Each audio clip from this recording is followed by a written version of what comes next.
What's going on? Will Freeman, revolutionarylifestyledesign.com, talking to you today about how to handle frustration with other people. This is a video and audio geared specifically for my high IQ, high functioning readers, guys who are driven, guys who are perhaps a bit smarter than average. Hopefully I don't sound arrogant. I'm not the smartest person in the world. There are many more higher functioning, higher people who are more driven than me. But it is something that is coming a lot from my personal reality, as well as from the clients that I've talked with and from the comments and questions that I've got from you guys. I know a lot of smart guys are watching my videos and audios, and I want to give you what has worked for me and what's been working for some of my clients in these 4 small tips that you can make and add to your life. So if you find yourself, getting frustrated with, why is this guy doing this in traffic, or why does my employee not do what I want, or why does my girlfriend continually keep doing this? These tips are going to be super useful to you. Okay. So number 1, first tip is lower your expectations. Okay. This is a big one. People are going to do dumb stuff in traffic. If you're living in Southeast Asia, which I love, by the way, the traffic here, the way people drive is insane. They drive like they don't care about their lives. They will risk their life and your life for shaving 5 seconds off their travel time. So I expect people to do dumb stuff in traffic. I drive super slow. My friends make fun of me for driving like a grandfather. This is because traffic where I live is the biggest danger in my life. That is the biggest potential problem that I have right now. And everything's going, God willing, quite smooth for me. The last thing I want to do is mess it up by getting in an avoidable traffic accident. Okay. I know that most dates are going to be mediocre. 8 or 9 out of 10 dates, maybe 7 out of 10 dates aren't going to be that great. I know that most women will be 10 to 15 minutes late, so I'm not surprised in either of those situations. All right. No offense to women, okay, but I'm just saying that's been my reality. I know that most guys I meet won't be part of my inner circle. That's okay. All right. The client you've been cold calling for 6 months, who says he's going to sign the deal, probably, there's a good chance he won't sign that deal. Or there's a good chance that most of your potential prospects aren't going to come through. I know that from almost a decade in that I lived in sales. If you have employees, they are going to do things wrong. They're going to do things at a lower standard than you would, because they're not as invested in the business as you are. They're also not as well trained as you are. And they are also maybe not as business savvy as you are. If they were, you would be working for them, not the other way around. Okay. So lowering your expectations makes such a big difference because, 1, you'll be less disappointed far less often, and then you will occasionally be pleasantly surprised when things go your way. Okay, now I'm not saying lower your expectations in life, lower your standards. My expectations for myself are super high because I can control a lot of things about what I'm doing, but I can't 100% control what other people are doing. Okay, if you just get, instead of expecting 100% perfection from other people and circumstances in your life, lower those expectations down to 85%, and you will be frustrated far less, because frustration and anger comes from having a high expectation and that not being met. When those expectations are lower, your frustration levels are going to be much lower. And sometimes I'll just laugh when I see a guy U-turn in the middle of traffic and I'm driving so slow that it doesn't affect me, right? I'll just laugh and I'll think, of course he's doing that. Of course he's not thinking about it, right? That's number 1. Number 2 is make structural change. So if you've lowered your expectations and you're looking for like 85% of stuff that's not 100% in your control, okay, so you've lowered your expectation of perfection down to 85% for things that are not, completely within your control. That's going to do a lot. But if you're still finding yourself constantly frustrated, you're going to have to look into what you have control over, what's in your locus of control, and focus on making structural changes in those areas. Okay.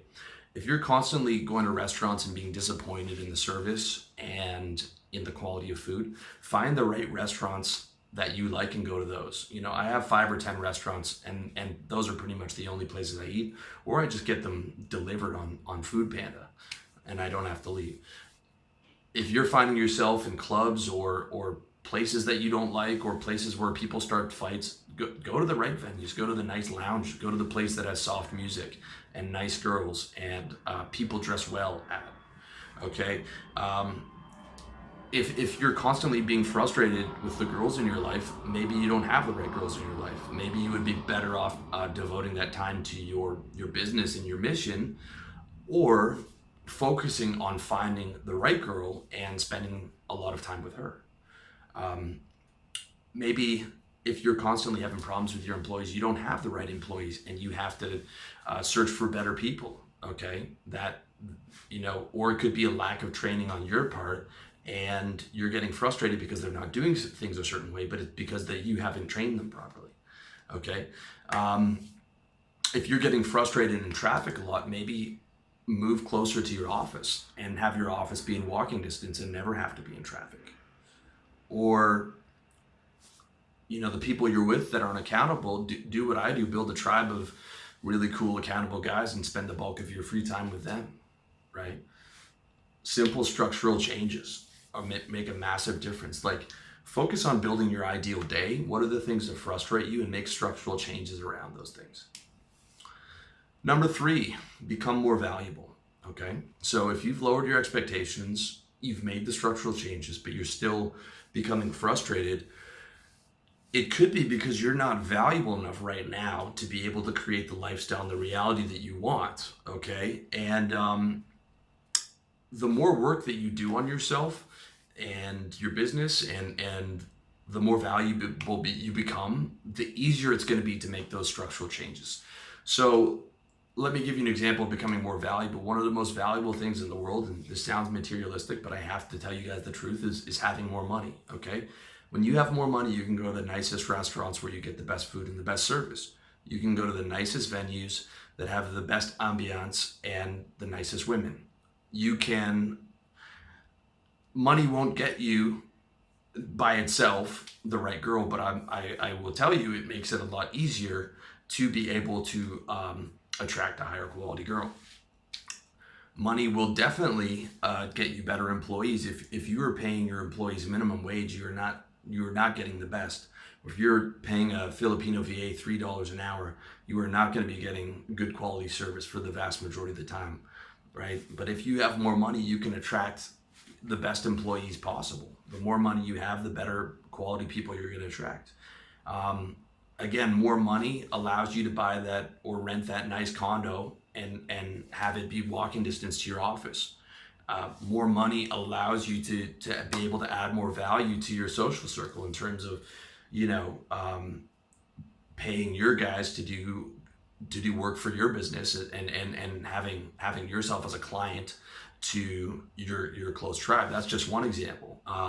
Other examples would be charm, the ability to make people feel good, the ability to create a nice atmosphere for people around you, and other things. If you're struggling to make structural changes, look within yourself and say, well, how do I become more valuable so that I'm able to create the structural changes that I want, and therefore able to create the consistent lifestyle that I want, where I'm living to as close as my ideal day as possible.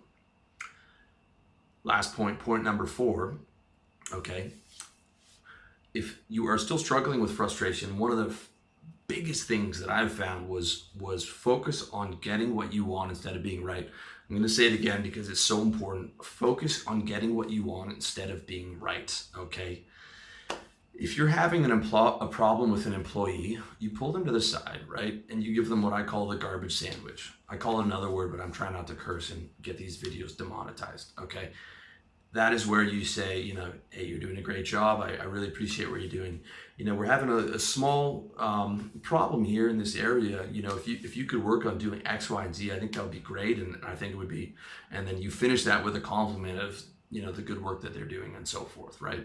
And you don't do it in public. You don't lash out at them, especially in public. You definitely don't raise your voice because that is going to be counterproductive for you, okay? If your client's having a problem and maybe they're in a bad mood, and it's something that perhaps was partially your fault, but not 100% your fault, just take 100% responsibility. Just say, hey, John, I understand you're frustrated.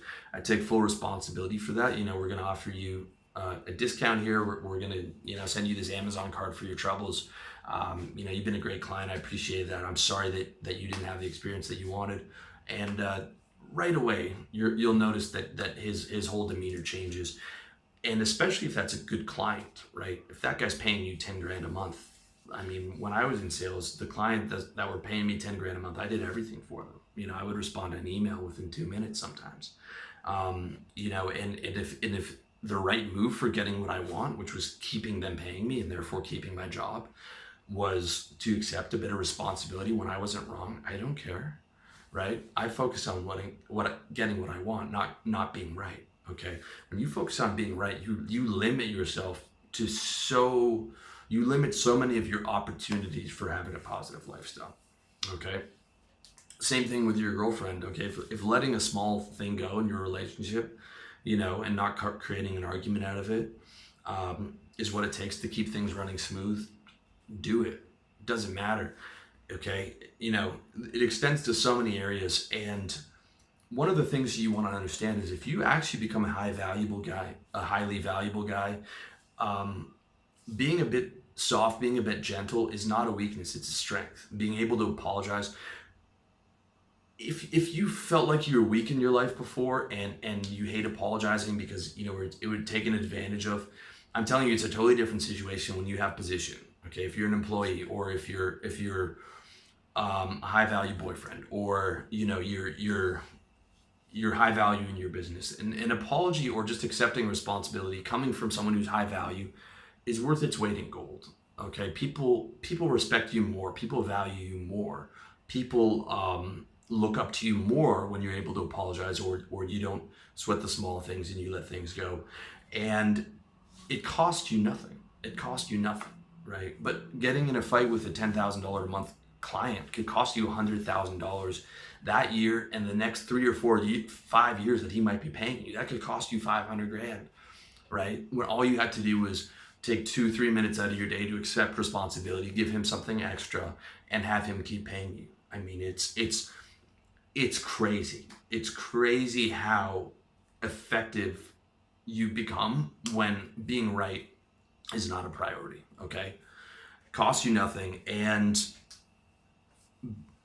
being right costs you a lot. And oftentimes, not only is it just neutral, it's counterproductive to getting what you want. It's totally counterproductive to getting what you want. Like when you yell at an employee in public, he's going to be looking for a reason to quit, right? Especially if he's a man and he has some type of pride, he's going to be looking for a reason to quit that day. I guarantee you that. I've had a sales manager raise his voice to me in public once, and he slapped the back of my chair. That was like 7 years ago. I still remember that, and I still, just thinking about it, I still feel it, right? I still feel that. And the second that happened, I was looking to get out of that job, and I was making that company a lot of money. Okay. There's things you cannot do, and they just get in your way. So instead of being proud of being right, being proud of getting what you want, and being proud of how well you play the game of life, right? Focus on that as your point of pride. All right. So in summary, if you're frustrated a lot, lower those expectations, make the structural changes, become more valuable, focus on getting what you want instead of being right. You'll notice a massive difference in your quality of life. I promise you that. So I hope you found this video or audio useful. Let me know what you think in the comments section. Check me out, revolutionarylifestyledesign.com, iTunes, Facebook, SoundCloud, YouTube, everywhere. Thank you so much.